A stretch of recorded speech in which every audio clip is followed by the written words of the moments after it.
Sí, muy buenos días. Como siempre, gracias nuevamente por acompañarnos en la emisión, en esta producción de contenido cultural. Hoy vamos a hablar sobre, pues, un tema muy importante para nosotros y consideramos que también para ustedes puede resultar de bastante y un sólido interés social o en general. Y es el tema de la poesía, del estado actual de los poetas en el mundo y de la posmodernidad. O sea, la posmodernidad cultural, de la que se habla mucho, cuando Jean Battimo, o Battimo, es un filósofo italiano muy connotado, escribió el primer libro sobre la posmodernidad. Ya después vendrían otros grandes filósofos a hablar de un nuevo periodo dentro obviamente del contexto histórico del capitalismo, en que la modernidad tal como se concibe o se había concebido ya había llegado a su punto final, a su agotamiento. Y entonces empezaba una nueva época, una nueva era, pues con otra estructura imaginaria, ideológica, cultural, política, filosófica incluso. Entonces, esta es la era en el siglo XXI, lo que llevamos en este primer tercio, es lo que convencionalmente, ilustradamente llaman los filósofos, como, repito, por ejemplo, Baudrillard, como Foucault, Jacques Derrida, Habermas y otros más. E incluso la misma escuela de Frankfurt ya preveía que a partir de la revolución o la ilustración francesa la cultura iba a ir evolucionando, iba a ir cambiando, porque es parte del desarrollo de la humanidad en general. De esta etapa, de este contexto en específico, queremos hablar y ubicar el trabajo de los poetas, de la poesía. Hay quien habla, hay teóricos que hablan, incluso poetas, grandes poetas. Yo acabo de leer una poeta brasileña, excelente, maravillosa, pues que habla desde las comunidades indígenas, desde su origen social. Pero ella habla de que la poesía está en extinción, que los poetas ya no existen, que ya murieron. ¿Por qué? Porque esta sentencia tan fatídica, esta eh, sensación pesimista, esta expresión dolorosa de esta poeta y que demuestra en un excelente texto de carácter sociológico. Porque los poetas no son reconocidos actualmente, se diluyen en las redes sociales, digo sus trabajos y sus nombres, no son traducidos, no se les reconoce en el circuito dominante, digamos, de una clase letrada, de una clase media de escritores y de poetas. La mercadotecnia global en cuanto a la venta publicitaria de libros, sobre todo de poesía, no están dentro de sus posibilidades. Es decir, un libro de una mujer e indígena, para que llegue a una librería de Londres, mire, como dice ella, me ha sido más fácil morir como poeta que seguirme creyendo, porque nunca voy a llegar a esos niveles, ni de venta, ni de imagen, ni proyección. Entonces, ¿qué está pasando con la posmodernidad? Que es el asiento cultural de este ejercicio creativo que es la poesía. Cedo la palabra a Pepe y seguiremos comentando. Gracias, maestro. Yo estaba reflexionando un poco, este, qué tipo de arte ha creado el capitalismo. O sea, porque estamos inmersos en este sistema económico en donde donde tiene una funcionalidad, el capitalismo y crea como un tipo de realidad, ¿no? Entonces, y en esa misma realidad se produce un tipo de arte y de expresión artística que tiene sus características muy puntuales, pero podríamos preguntarnos que el capitalismo qué tipo de arte ha creado. Y ahorita lo que mencionaba el maestro, y que probablemente los poetas están desapareciendo. Yo pienso que un poco están desapareciendo de los escenarios públicos, pero no quiere decir que los poetas no sigan escribiendo. O sea, yo pienso que un poco hay poetas que se encuentran como desesperados, o sea, porque empiezan a tener desequilibrios emocionales, porque no encuentran la forma de tener ese oficio poético dentro de un sistema económico capitalista. Entonces y hay poetas que se están enfermando y entonces ya no pueden estar dentro de un sistema funcionando. Por, por eso yo creo que probablemente están desapareciendo, porque están siendo desechados fuera de un escenario donde funciona pues lo, lo que es productivo, ¿no? Lo que es funcional para un escenario público y que tiene que ver con instituciones, yo creo, ¿no? Sí, fíjate que yo no había previsto o visto este aspecto que tocas, que es una fase existencialista, propiamente, de angustia, de desesperación, de un sentido absurdo de la vida, como diría Albert Camus. Sin embargo, yo creo que precisamente aquí está una trampa nuevamente de hegemonía cultural por parte del capitalismo. Porque si uno puede encontrar con diversos niveles de calidad estética, es un boom impresionante mundial de poetas, mujeres y hombres en las redes sociales. Ahí están desfogando, yo pondría entre comillas su creatividad. Y cuando digo niveles desiguales es que hay poesías o poemas que son muy malos, tienen muy mala calidad estética. Digo, si uno comete, pues diría yo, hasta el exceso de compararlos con los grandes poetas, ¿no? Del mundo, con un Borges, con un Vallejo, con una Clarice Lispector, digamos, hasta con una Sor Juana de la Colonia. Los poetas, hombres y mujeres, en redes sociales salen mucho perdiendo. Dejan mucho que desear en cuanto a calidad estética, aclaro. No en cuanto a su persona, a mí realmente me merecen respeto. Pero realmente el poeta que aparece en redes sociales está preparado, se ha preparado, ha estudiado a fondo, por ejemplo, la lengua española, que tiene una larga historia de 1500 años de existir. Han estudiado parte, ya no digo 1500 años, pero hay libros, resúmenes de la Real Academia Española, que hablan de la lengua española y sus cambios, sus evoluciones. Y actualmente el español que se está utilizando en México o en el continente, fuera de las poetas colombianas o cubanas a veces, o brasileñas, en México no se nota un cambio radical revolucionario en torno a su materia prima, que es la lengua española. No se nota, solamente son niveles planos, niveles muy de sentido común, pero que las redes sociales llevan a los poetas, hombres y mujeres, pues a creerse ya por los likes, pues que están consiguiendo la máxima obra. Y entonces, volviendo a ese aspecto, ¿hasta qué punto el poeta posmoderno no encuentra el rumbo, el camino preciso para poder seguir desarrollando su trabajo? No como una terapia, no, sino como una posibilidad enorme, potencial, de proyectar todo su talento, su espíritu, su alma en torno a una línea, un párrafo o unas páginas o un libro completo de poesía.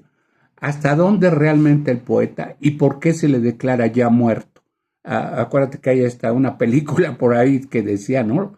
La sociedad de los poetas muertos, porque los poetas llegan a morir.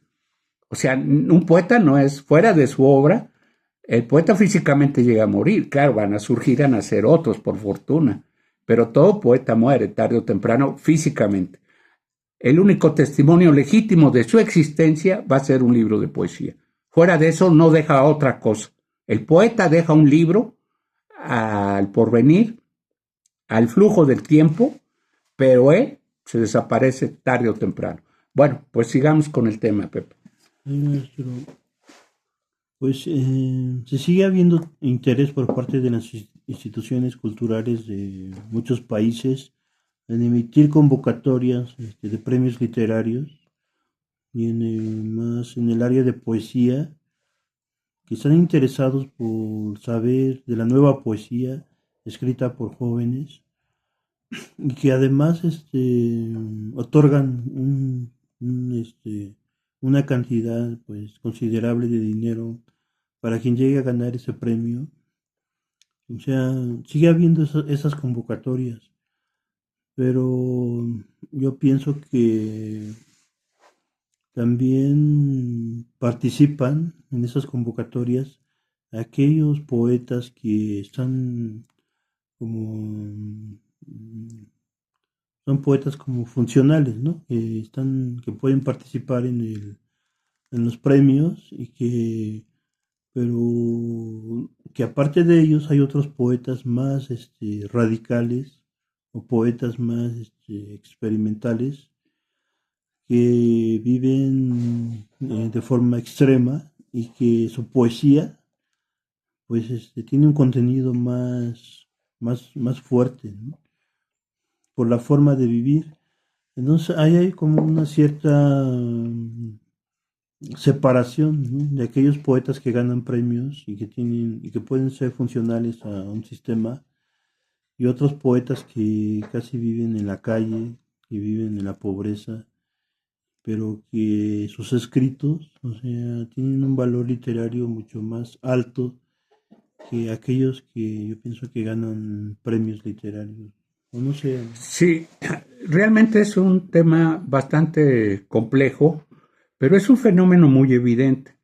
Realmente en América Latina, en México, en todo el país, según por lo que yo leo de las convocatorias para premios estatales de literatura, regionales, desde luego, corresponden a cada estado de nuestro país, y las famosas becas, premios, son de muy bajos montos. Los grandes premios que de verdad son estimulantes son los extranjeros. Hay premios, por ejemplo, el famoso Lowe, de capital inglés. Es un premio muy prestigiado a nivel mundial que se entrega en Querétaro. Imagínense, en Querétaro nada más. Y probablemente haya otro. Antes existía el Malcolm Lowry, que también era respetable, pero que desapareció del programa de ofertas de Conaculta hace algunos años. Y era muy importante por el prestigio, porque ganar el premio, la presea Malcolm Lowry por ensayo, era de ensayo sobre él, sobre su obra, pues no cualquiera lo ganaba y no cualquiera tenía ese prestigio. Pero todo eso es mínimo y se ve cada vez en la reducción presupuestal del gobierno federal. Acaban de cerrar la casa Ramón López Velarde, entre comillas, para darle mantenimiento. A los de la Biblioteca Vasconcelos, los empleados federales, los han despedido, los han recontratado, la Secretaría de Cultura bajo contratos lenocinios, decía ya, no son trabajadores de base, ahora son empleados eventuales con más bajo salario. Y así el gobierno federal, a través de su Secretaría de Cultura y las de los estados, hacen lo mismo. Cada vez reducen más la expectativa para desarrollar un trabajo literario. O sea, cada vez democratizan menos los recursos que son del pueblo. No son de la secretaria, ni del secretario de Cultura, ni de la presidenta de la República, ni mucho menos. Es dinero del pueblo. ¿Y por qué no fluye? Bueno, en Noruega, mire, a un poeta, el gobierno le compra de su obra poética o sus libros 1,000 ejemplares, con los que de inmediato en automático ella gana dinero, la persona, El poeta, el novelista, el ensayista gana dinero, porque imagínese vender de tajo 1000 ejemplares de una obra, pues es un súper exitazo para él en lo personal, en lo económico, en lo material y en lo social. Y ya el resto lo va a vender por su cuenta. Pero ya tiene de 1000 libros vendidos a buen precio al gobierno o comprados por el gobierno. Noruega ya tendrá para comer un buen rato y seguir dedicándose a escribir poemas, trabajos literarios de calidad. Dígame si eso existe o ha existido en México. Las becas internacionales para ir a estudiar al extranjero, no sé, 3 meses, un año, le da a usted más, por ejemplo, a un mexicano traductor, le da $500,000 o una cantidad elevada para que pueda sufragar sus gastos de todo tipo.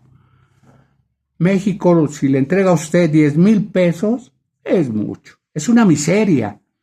Entonces, con este panorama tan sombrío, tan radical y aún peor, real, ¿qué hace el poeta? Ese desconocido, como dice Pepe, que tiene calidad, pero que luego los compadrazgos, las influencias, las recomendaciones políticas influyen mucho en las mafias literarias que hay en todos lados en el país. No hay un estado donde no haya una mafia de escritores que dominen el ámbito estatal o regional. Ese es el problema, en que se atascan las posibilidades de desarrollo o se malversan las expectativas de cada creador en todo el país. Puedo citar cualquier estado, dar un ejemplo, pero no quiero ir a tanto, pero eso es como que la norma general en todo el país, en todas las secretarías de cultura. No hay trato democrático, no hay atención profesional, no hay, digamos, de servicio institucional a los poetas. No lo hay. Yo lo sé porque he estado en muchas situaciones de todo tipo en ese ámbito. Así que si los poetas ya han muerto o están por morir porque están agonizando, no sé qué vaya a pasar a futuro, más o menos me imagino. Pepe, por favor. Yo ahorita recuerdo un video que vi cuando le entregaron el premio, creo, Reina Sofía, un poeta, ¿de dónde era? Rafael Cadena, ¿cómo se llama? No sé, era de un país de América Latina y llegó a recibir el premio a España, creo, España, y yo vi el video. Era un poeta ya con 60 y tantos, 70 años. Y sí se veía muy deteriorado el poeta, muy desgastado, casi parecía un tipo indigente, pero llegó a esos escenarios a recibir el premio por parte de los Reyes y me recordó esa escena, el, el libro de Rubén Darío, que se llama Azul, donde cuenta que un rey ve a un poeta y le pregunta a su subordinado, ¿y qué es eso? Dice, y le dicen, es un poeta, señor. Y el rey no conocía a los poetas, pero lo ve tan mal y dice, ¿y qué tiene? ¿Por qué está así este hombre? Y dice, tiene hambre. Y dice, denle de comer, dice, pero que trabaje. Y dice, y su trabajo, bueno, en el cuento de Rubén Darío le dice que tiene que mover una máquina que produce música y ese va a ser su trabajo de ese poeta mientras el rey pues lo observa. Más o menos esa un poco cuento de Rubén Darío y la realidad que vi en la entrega del premio de este poeta Rafael Cadenas en España. Me vi mucha semejanza, ¿no?, de ese cuento y de la realidad, porque Sí, realmente hasta qué punto un verdadero, auténtico poeta, no porque le guste, sea masoquista vivir en medio de la pobreza, que yo sepa, ¿no? Hay estudios psicológicos al respecto. El poeta no debe ser rico ni multimillonario porque no se dedicaría a escribir su obra. Tampoco pobre, miserable, que se esté muriendo de hambre o que esté enfermo y no tenga ni siquiera para comprarse unas aspirinas. No. El verdadero y auténtico poeta tiene que vivir en medio de un equilibrio. y una estabilidad emocional, material, y dedicarse de lleno, si tiene esa mística, esa convicción, esa vocación natural, ese afán social y hasta político de servir a los demás a través de la poesía. Recuérdese que, por ejemplo, Platón no quería a los poetas en su república. Fíjese, que una república es un concepto geopolítico democrático. En mi república no. ¿Por qué? Porque según de acuerdo Platón, su visión, su punto de vista, el poeta era muy talentoso, muy creativo. Él veía el poeta otro tipo de realidad que ni siquiera el filósofo como él o otros podía ver. Y de ahí sacaba toda su materia prima literaria para poder escribir su poesía. Entonces, políticamente Platón lo excluye y dice que se vaya al exilio o a la cárcel, pero no lo queremos en la República, porque competía, porque según Platón podía llegar a ser un rey, un príncipe, el poeta, a gobernar la República, y dijo no. Entonces tuvo una envidia gremial. Eso es lo que también subsiste a la fecha. De alguna manera es una larga cadena dentro de la poesía o la cultura occidental, porque Platón, junto con Aristóteles y Platón y claro otros más, es fundador de la modernidad cultural, digo clásica en su época y moderna y posmoderna. El mundo está construido sobre la concepción burguesa, la clase explotadora desde hace 250 años. Y aquí me meto en el comentario o análisis de que esa realidad excluye.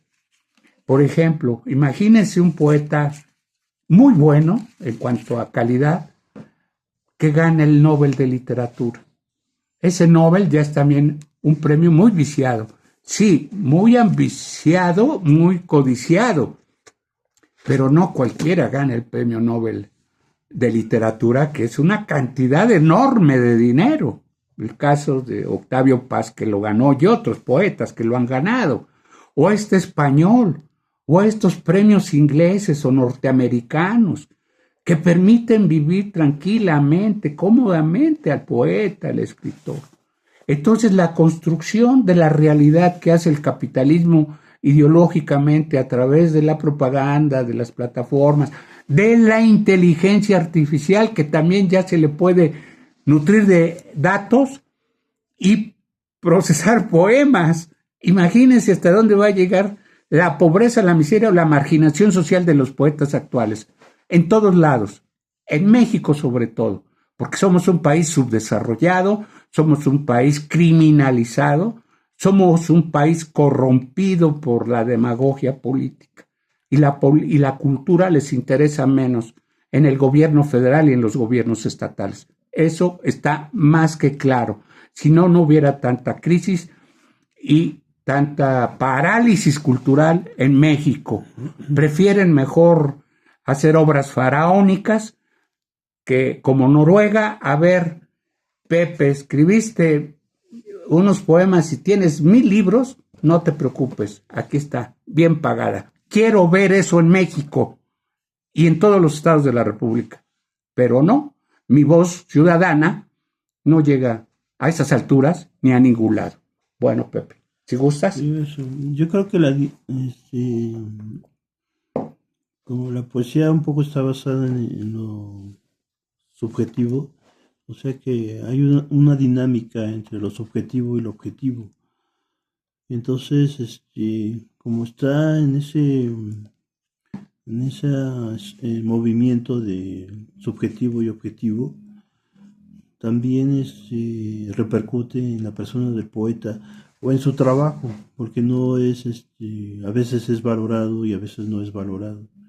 Porque yo muchas veces he pensado que la poesía es y no es, ¿no? Porque un día tú lees un poema y ves tanto poder en la palabra poética y al siguiente día ya no lo es. O sea, por eso en ese dinamismo de lo subjetivo y objetivo, de la subjetividad, en esa alternancia que hay dentro de la textura poética o la obra poética, Yo creo que por esa vacilación, también por eso no se le da tanta importancia al poeta, porque puede, puede ser y puede no ser, ¿no? Yo creo eso.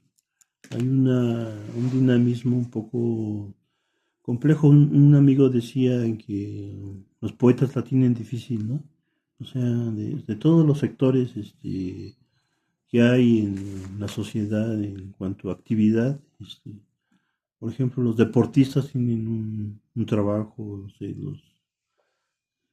todos, pero el que más la tiene difícil es el poeta, porque su trabajo, como se maneja de manera, tiene material subjetivo, por eso, o eso no es, ¿no? O sea, ese puede desaparecer, ¿no? Y puede aparecer el valor poético, yo creo. Efectivamente tienes toda la razón del mundo, pero hay que ver otros ámbitos, otras facetas de la vida, tanto individual como social del poeta. Pepe, yo en mis larguísimos años, digo de edad que ya son muchas décadas, ya corrió demasiada agua debajo de mis puentes y sigue corriendo.